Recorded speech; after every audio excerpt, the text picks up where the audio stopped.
Hi everyone, welcome and thank you for purchasing this package.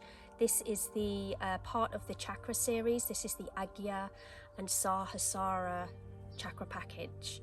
So we're working here with the final two chakras, the third eye and the crown chakra. Okay, so within this package you have two full classes that I taught over the last few months.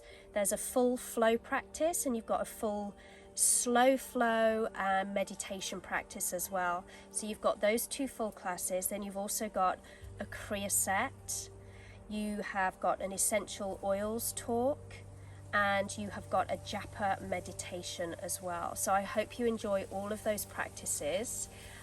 Work your way through in any order that you like.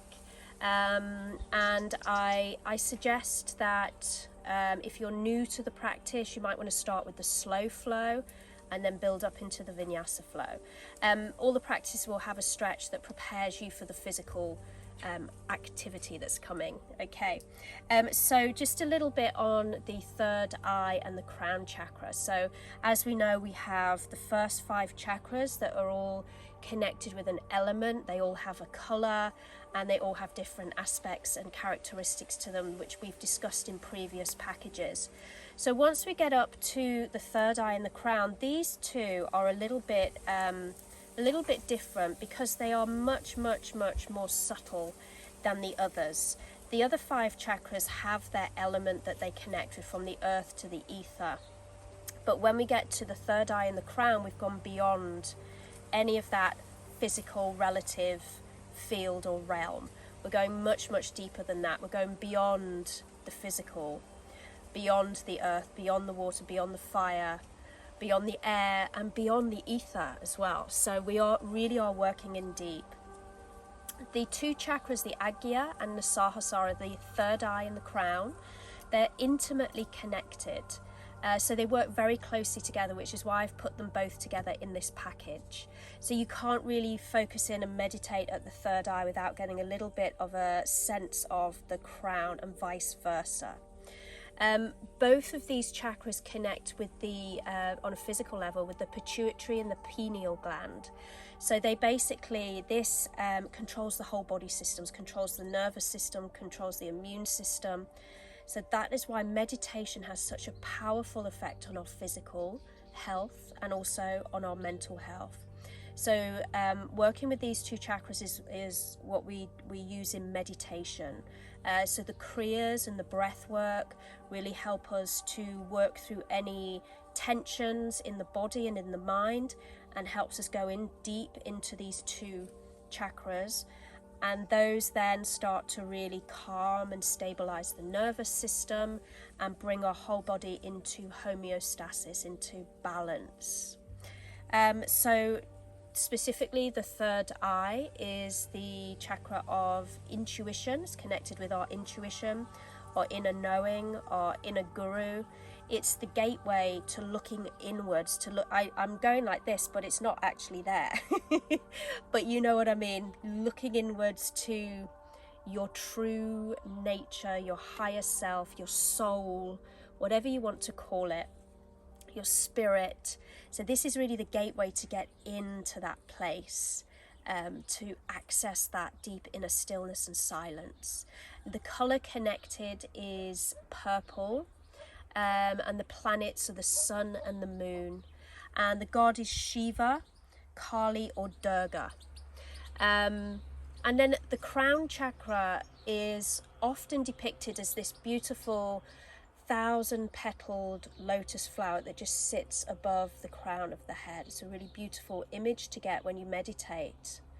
And the crown chakra is beyond all the elements again. It represents the bliss, the ecstasy, the real goal of yoga, the samadhi, that pure stillness, that pure silence, that release from anything ego, that attachment, that release from any attachment to anything in the relative field. It's just complete pure bliss.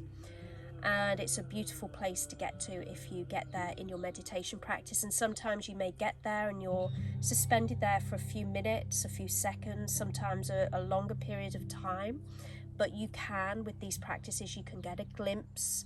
The more you practice, the more you will access this place, this blissful state, more easily, more instantly. So the Sahasara chakra represents all the deities, and both the third eye and the crown, the Agya and the Sahasara, the sound for the chakras is Om. Okay, and that's a little bit of background on the chakras, the 2 chakras in this package. So I hope you enjoy the practices, and I hope you really find that access. When we're going inwards, we really want to sit in stillness, get yourself in a comfortable seat, close your eyes, and it's called Sambhavi Mudra, which really helps us to get in. So your eyes are closed, but you're rolling your eyeballs in and up to this space here. You can visualize it as a triangle at the center of the brow, and it's this whole space, this access that we want to get into here, that will take us into these 2 chakras. And don't try too hard with it, just relax, come into the mudra, the Sambhavi Mudra, rolling your eyes in and up. You can be doing this in any position. You can do it lying down, you can do it sitting up is best, but if you have to do it lying down, that's fine. You can do it sitting in a chair. So just accessing that space. Don't force it, don't push it, no expectation with it. Just close your eyes, focus on the space of the third eye here, and relax. Just try and relax the space and see what happens, see where it takes you. And know that everyone's experience is very different. So when you read up on someone else's experience, it might be very different to your experience. So just be with what is, accept what is, and know it's quite normal for resistance to come up, for the ego to jump in with its criticism and its judgment. Just recognize that, recognize those thoughts coming in as ego trying to dominate. Allow it to move on through and keep coming back to your third eye. The more you practice, the quieter the mind and the ego become, and the more access you get to your higher state of being, which is pure love, pure light, beauty, grace, and gratitude. Okay, enjoy the package, and I'd love to hear from you and hear how you get on with the practices. Let me know which were your favorites, let me know which ones were challenging. I'd love to get your feedback. Thank you. Namaste.